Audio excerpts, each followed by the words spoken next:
kenapa emas naik.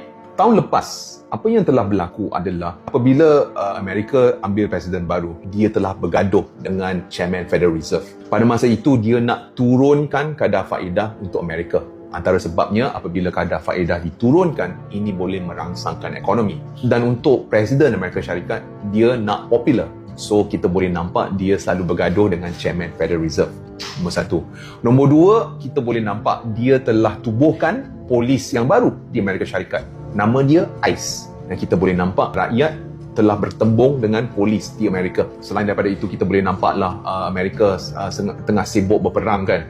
Dan nombor 4, kita boleh nampak Amerika telah hutang banyak duit. So apabila kita nampak ke semua ini, ramai orang dah start takut. Dulu duit Amerika boleh dikatakan sebagai, atau melabur dalam Amerika boleh dikatakan sebagai tempat yang paling selamat. Tetapi apabila keempat-empat ini berlaku, kita boleh nampak bahawa orang dah start takut. Orang dah start takut letak duit dalam Amerika.